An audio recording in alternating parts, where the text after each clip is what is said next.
Hey everybody, it's Ozone. Welcome back to my little snowy corner of the world here in Vintage Story. It won't be snowy for too much longer, however. It is March 1st.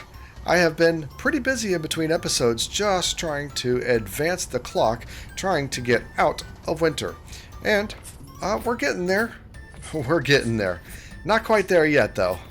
So far, all the animals are doing pretty good. I haven't had any more catastrophes and lightning strikes or things like that, but I think they're just not in the breeding mood too much in the wintertime.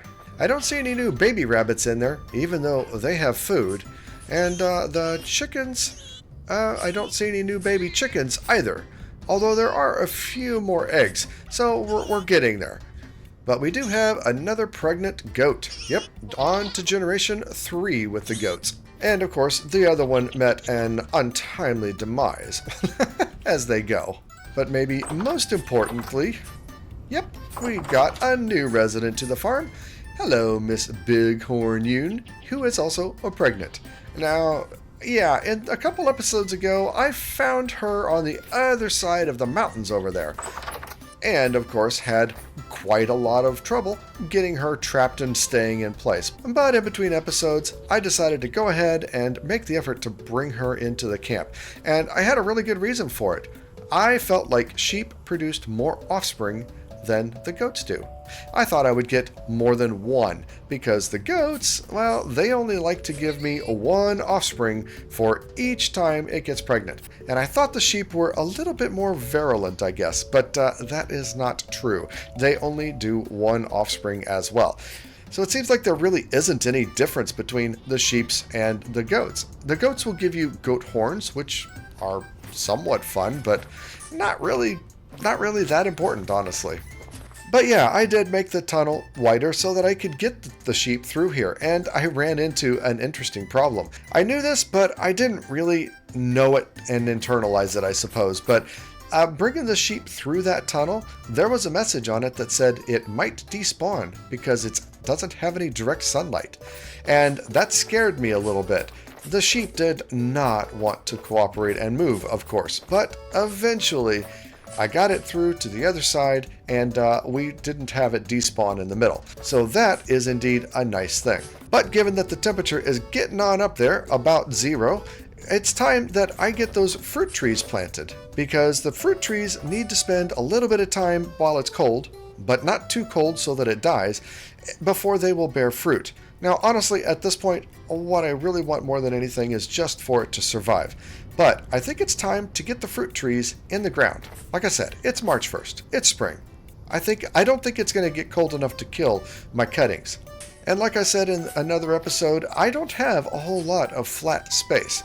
But this is about the flattest space that I've got around here right now. And that's also reasonably big, because those fruit trees, they do need room. They need a decent amount of room in case they happen to grow. So I'm going to clear this area out and flatten this out so that I can plant the fruit trees here. Another good task for the in-between time, I suppose. So let's get started. There we go. It's a pretty good start. Unfortunately, we got this big old hill here, and I really can't level it out too awful much. I don't actually think that this is going to be enough room, honestly, but it's a good first start. I also know that about half the trees will die, but you never know, of course, which ones that's going to be. So we'll just run around and plant a few of them and see how we go.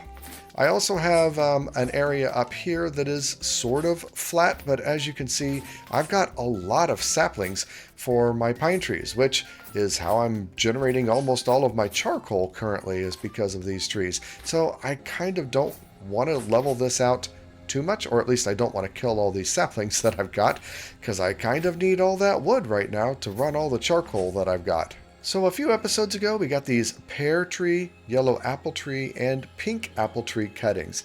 And I've been holding on to these for a long time. And the important part here is it says it must spend 250 game hours below 2 degrees C. So that's actually 10 days. I think I might be too late for that, honestly.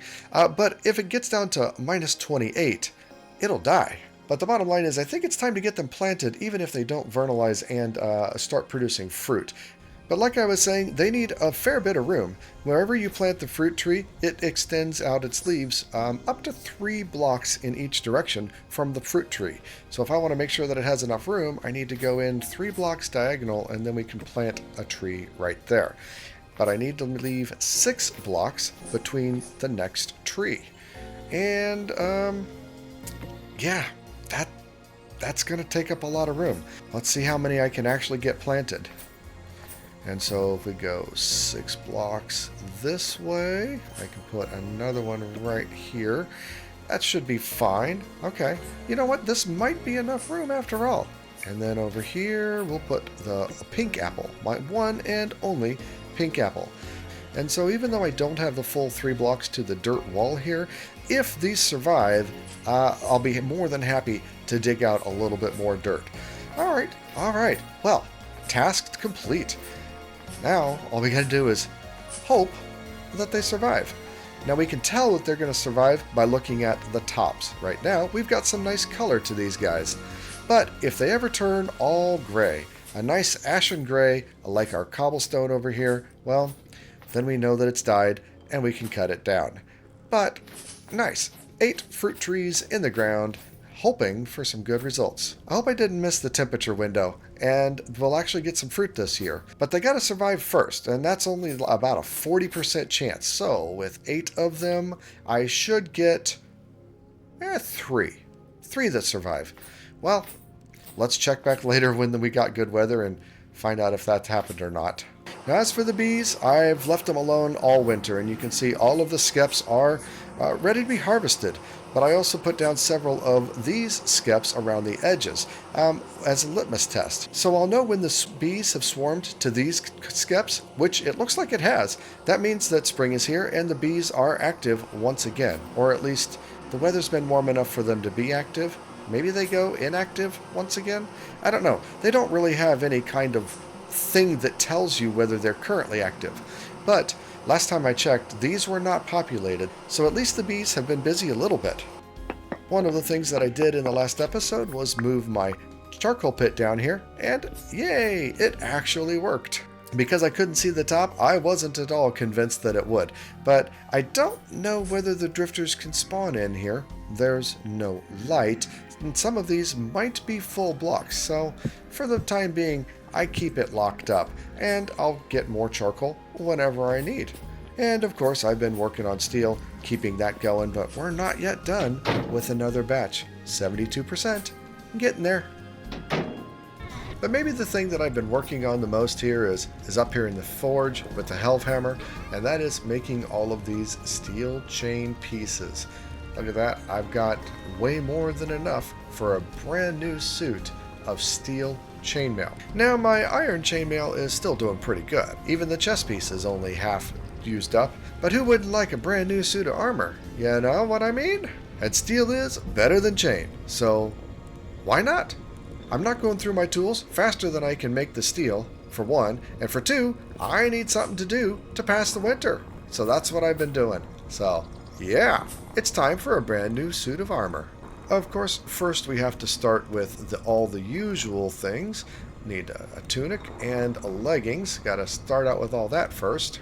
And then to those, we need to add chainmail in the same amounts that we had once before. I think. Something like that. Is that it? That's it. There we go. Chain, leg armor, steel. Now, this one is the expensive one. This one takes the most. But there we go. Chain body armor, steel. And the big deal for this is tier protection 4. That means the biggest drifters out there can hit me, and they're not going to come close to one-shotting me. My current armor here, which is protection tier 3, means that it will block hits from enemies that are also of tier 3 or lower. But the biggest, baddest drifters out there are tier 4, and so they basically slice right through this armor. But with steel, now we're at tier protection 4. That means those double-headed drifters will hurt a whole lot less when they hit me. And lastly, of course, we need the headpiece. Very good. Swap out a 1-to-1, and let's get suited up with the new stuff. looking lovely, and we still got a couple pieces of chain left over, ready to repair this when it comes time. But there we go. Oh, that's looking all fresh.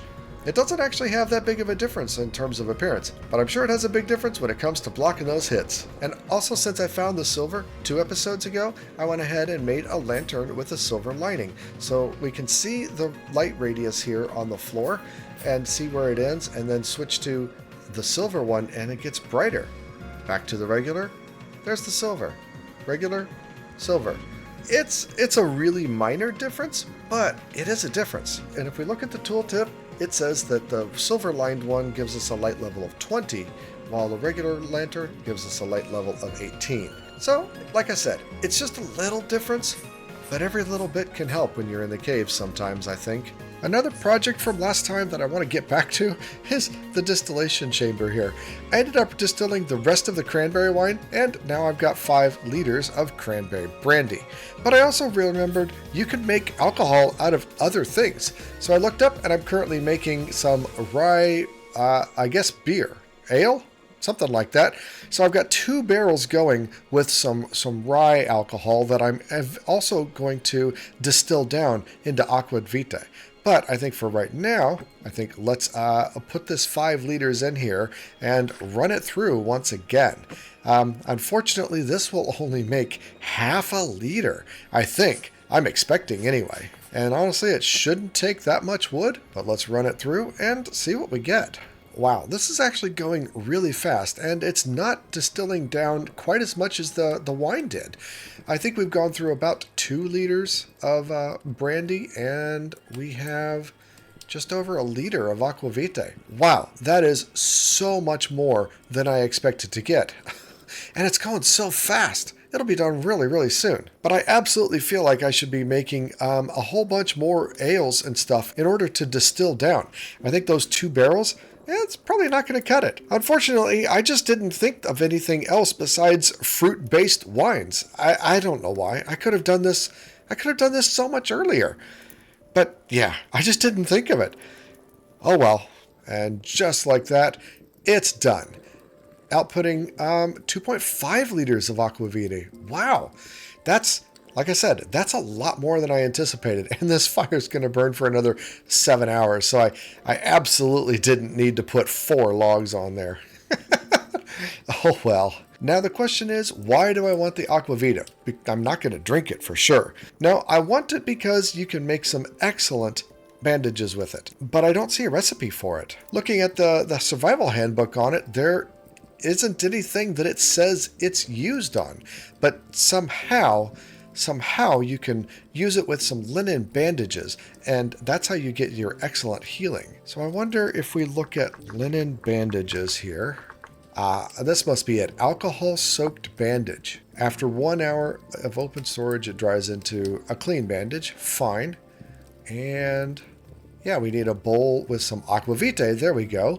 And a clean bandage in order to get alcohol soaked, which gives a whopping 7 hit points of healing. Now, as comparison, what I've been using all along is this horsetail poultice, which is a combination of horsetail and, well, reeds anyway, and that will heal 2 hit points. So the alcohol-soaked bandages will heal 7, while a regular horsetail will heal 2. And for comparison, I'm currently at 23. So it takes an awful lot of those horsetail in order to heal you all the way up if you're really hurting. But unfortunately, the alcohol also takes some time to prepare. But regardless, I think it's going to be important to have. There is an endgame dungeon that I've kind of been gearing up for. I haven't found any lore about it, but I do know about it from just being involved in the community and seeing other playthroughs. So I'm kind of been working toward being able to do that. It's called the Residence Archives. It's a lot like a stronghold in Minecraft, and there's a big boss there. But I don't know where it's at. And I'm not ready to go for it yet. But yeah, I mean, reading between the lines, if you've been watching the series or know anything about the game, that's kind of pretty obvious that that's what I'm gearing up for. But I've just never said it. So there we go. That's what I'm gearing up for. But there's still a lot to do, unfortunately. But in order to make these clean bandages that we can later soak with alcohol, that's just a knife with some linen. And I've got quite a bit, so I think it's worthwhile to go ahead and make some of those up. Oh, very nice. We get 12 of them. Well, we get 16 total, but 4 each for a sheet of linen. And as precious as linen is early game, this is pretty expensive, and it only heals 3, so it's really not significantly better than the horsetail bandages until you put the alcohol on it anyway. But thankfully I'm doing pretty darn good on my linen over here, so I'm not too worried about it. Well, now that it's getting light once again, it's time to hit the road again. I've got a new target to go explore. As I was looking at my map the other day, I went a little off to the edge here where it's not white, where I had previously exposed the map when it was spring or fall and haven't been back so that it's gotten filled in with white. And you see this right here, I marked this as a trader. I think that probably is a trader. And I'm kind of excited to go see what they are. It's the only other thing that I've found on this map that, to me, looks like a trader. I'm on the lookout for ruins and traders especially in order to get more lore books. So having this map, which was previously generated and not yet covered in snow, is really useful. Now, I marked this as a fruit tree, and I see that there's potentially another one right here. I don't really know if that's a fruit tree, but I'm willing to give it a shot, give it a look anyway. So let me gather up some resources and we'll head right on out. And so while it is still cold and snowing, the days are getting longer, noticeably longer. So I feel okay about making this trip, especially with my highways, which make it super easy to get to the lake and eventually the other side. And this really is a pretty big lake. It's nice to be able to have, I don't know, on the one hand I like it, but on the other hand it's just kind of a big thing that's in the way too. But yeah, I mean that scenery is beautiful. And it looks like this is all the farther we can go. Hopefully this big hill/tree is going to serve as a good landmark to help me to know where to go. Oh, what do we got? Oh, quartz. We've got tons of quartz. Oh, there he is. Here it is right here. Yeah, oh my gosh, you know what I forgot? I forgot to bring my gears. I'm a dunce. A clothing trader. Let's see. Did you just wake up? I might still be dreaming. This ain't no dream, stranger. At least not one you'd like to be in. I've seen worse. Yeah, it's not a bad choice. It's not bad out here at all. Mind the beasts, though. And the damn drifters. Got anything to trade, Oliver? What have you to trade? A belt, huh? Adds a little bit of heat resistance. Minstrel boots. Okay. Well, I was really wanting to get an explorer type trader, but it's really good to know that you are a clothing trader. And what do you like to buy? Copper and leather? Okay. All right. Well, we might be able to do business in the future, my friend, but not today, because I have no gears, because I am a dunce. But now that I've come all this way, oh yeah, let's go check these fruit trees. Oh, looky, it's green, virulent, grass, and terrain with no snow. Now, what I saw on the map was a red-ish tree, and I don't know whether that's a fruit tree or not. It might just be, yeah, it's just a maple. Well, that's annoying. I was really hoping for a fruit tree. And there was another reddish tree up here, but it's probably also just a maple. I had thought that because I had explored the area while it was springtime, that what I was actually seeing was the red flowering of fruits in a tree, but apparently not. All right. Well, unfortunately, this area does not hold the rewards that I was hoping for, but I am really glad to have resin. I am really glad to have some new area explored. What have we here? A ruined staircase to nowhere. But where there's some ruined staircase, there might be more stuff, and I have definitely been looking for more ruins in order to try to find some more lore. And look at all that bony soil. Alright, definitely.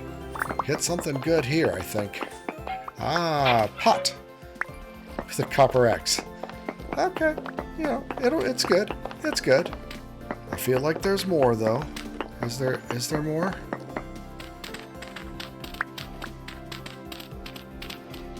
Oh, now that is interesting. Well, honestly didn't expect to find that. What do we have down here? What was that? A whole bunch of rye grain. Not terribly useful. And oh, a whole bunch of gears. Nice. Well, what other juicy things do we have down here? Anything? A torch holder. That's nice indeed. I think these shale bricks and stones will be super useful. Like I said, I've been wanting to try to build with them. Awesome. That was a really nice exploration, and it was nice to see some areas that's not covered with snow. Also, really nice to find another trader. Only my second trader, but it's a different kind. Clothing trader. They're really, really good for wintertime preparation. I've already made it through winter, and I've already got good clothes. So, yeah, less useful. But regardless, it was a good trip, and I got some good stuff from that ruin. I will say, though, that that area, that big old nice forest, the brand new area, I think it would be really good to try to go back and explore. But not right now. Not right now. We need to get home for right now. Oh no, I was afraid of this. A heavy temporal storm is incoming. That's a very good reason to get back home. Well, racing home indeed. Yeah, that's not a scary sight at all. I'm glad I'm in my little hidey hole for this heavy temporal storm. I may have good armor, but I ain't a fool. We're gonna wait this one out. Temporal storm has been weathered. It was a heavy one. There were a lot of those corrupted, and even a nightmare drifter that was hanging around the house afterward. Fortunately, the armor was good, yes, but you can see I took some damage, so it is definitely not a complete block by any stretch of the imagination. But during the storm, I did get some panning done, and I got a couple lore books. Can you believe it? I got 2 lore books from the 11 bony soil that I had been able to collect. And you know what? They're both the same. They're both ones that I've already collected. I think that convinces me that there just isn't any more that comes from the bony soil, which is really kind of confusing and frustrating. Where do they come from? Where do we get those lore books? I don't really know. I haven't been able to find out yet. But I guess I'll keep looking. Unfortunately, because of the temporal storm, however, while it is day, it's also late in the day. Too late to head back out. So it's time to take care of some random things around the base. And one of them that a commenter commented on is my poor straw bed. Now, I mean, seriously, I've been in this game long enough that I can certainly afford a real bed. And honestly, I deserve a real bed. It doesn't change anything. It doesn't really have any impact, but it needs to be done. So I think that's a good task, and it's completely random and unrelated to anything else, but I think it's a good task nonetheless. So since I haven't found any aged beds of any kind, it looks like all we can do is the wooden bed, which is pretty simple. Some linen, hay grass, and some boards. Boards, hay, and linen makes for a nice new bed, which can replace this old straw bed very easily. I really probably ought to make like a real bedroom, but again, this space just doesn't divide up very well. So we'll put it right there for now. But yeah, that is looking much, much nicer. It is a big upgrade for sure. But one more task that I think I can do while I have a little bit of light remaining is to work on fattening up the pigs, because I think it's time to slaughter the pigs that are here. The baby pigs that are over in there are pretty much all grown up. There's some baby pigs around somewhere. Oh my, we got a brood of baby pigs over here. That's what they're all unhappy about. I didn't realize that when I was feeding these guys and trying to fatten them up that they were actually going to get pregnant and have a brood. Oops. And well, it looks like your weight is already good, so I might as well. Some of them will be, it seems. So yeah, let's go. Yeah, so it seems like after all is said and done, I have two batches of piglets that I didn't intend to have. All of the piglets that I want to keep and have grown up are over here, but at the same time, I guess I might as well keep them here. The problem is it makes everybody else grouchy. But I definitely want to get these batches sorted out so that I can start working on Generation 4, but we've lost all the light, so I guess I'll do that in the morning. I've got a couple more pigs that need to be fattened up, and I've been trying to give them food. It's sometimes a little difficult, honestly, and they might just get pregnant again, but I'll come back in the morning and check on them. But wow, look at that. They had a lot of meat on it. 46 meat. I've been wondering how I'm going to use up this barrel full of salt that I've got here. It's got 63 salt in it. Put one more salt in here and that'll be 64. That'll let me do 32 cured meats in here. And I didn't ever think I would get 32, but we've definitely got it right now. So yeah, this is perfect. Let me get that done, so in 20 days we'll have a whole lot of meat. As far as this one, I've got one meat in here. Look at that, fresh for 18 years. Years! This is like Minecraft meat. I did one chicken and one beef. Oh man, they're fresh forever. I'm off on another adventure. Forget the pigs. I found another trader. Way over here, again in this area close to here, but down further south. Apparently when I was looking before, I had missed this, and to me, that looks like a trader. So yeah, let's go. Let's go try to figure out if we can get to this trader. Looks like we need to go to the southern edge of this big lake off to the east and then go down to this guy. I'm excited. I want to talk to all those... I better get my gears. Doesn't make any sense to go to a trader if I don't have the gears. Ah! Will it be something different, or will it be a trader that we've already had? Only time will tell, and there's only one way to tell. Let's go. I will say this about lake travel. While it's not the fastest, and maybe it's just as fast as running, I don't really know, but it's not super fast. It is flat, it is kind of mindless, and it is easy. So, in that regard, I like it. But anyway, keep on keeping on. Oh, wolf! I guess I'll take some fat and meat and bones. Not what I was intending. I guess I'll take some resin too. Why not? Okay. Yay! It's a trader. What kind of trader are you? Oh, there you are. A treasure hunter trader. Yay! Hey, it's damn good to see a friendly face. Haha! Bold of you to assume I'm friendly. Call me Roy. Welcome to my home. Well met. Now let's see what they have to trade. They will take cooked red meat, a 10 bronze pickaxe, linen sack, and what do they have?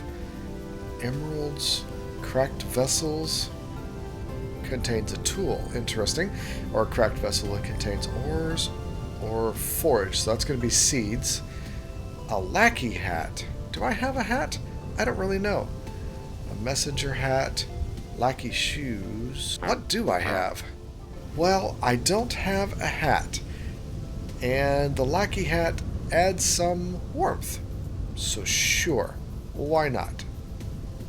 And the price on that is 2 gears. I have got plenty of gears. Oh, wait a minute here.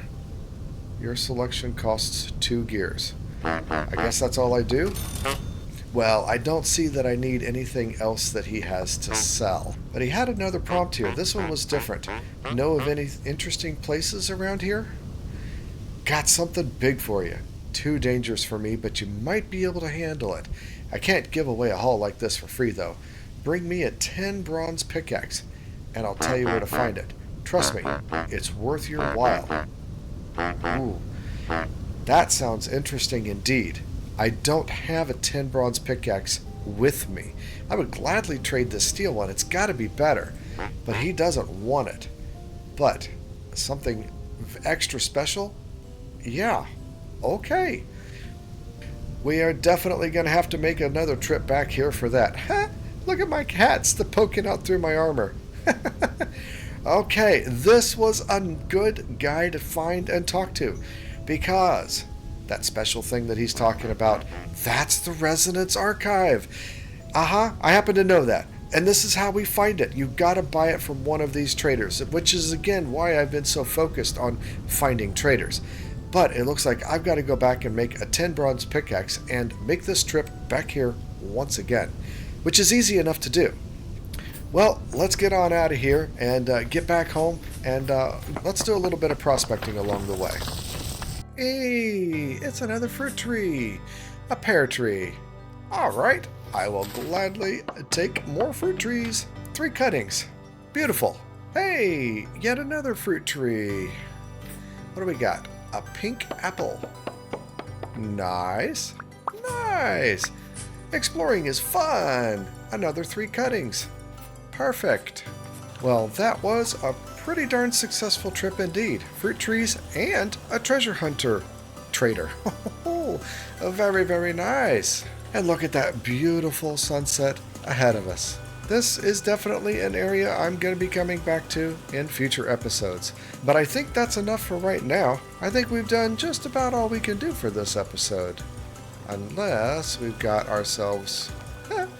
we've got ourselves a ruin right here. I think I've been here, but I'm going to dig a whole lot more. Because if I've learned something, it's that you need to dig around in these ruins quite a bit in order to find everything that there is to find. At least I hope, anyway. Yeah, unfortunately, it seems like there's really not anything there. Oh well. It was a good last-ditch effort, wasn't it? Alright, well, as I was saying, I think it's time that we wrap this episode up. We've made some really, really good progress, and I had a lot of fun going out and seeing the world, and we had some great success with traders. Yay for traders! Shall we run to the Resonance Archive in the next episode? I don't think so, but we're definitely one step closer. So I'll say once again, I really hope you had a lot of fun watching me in this episode.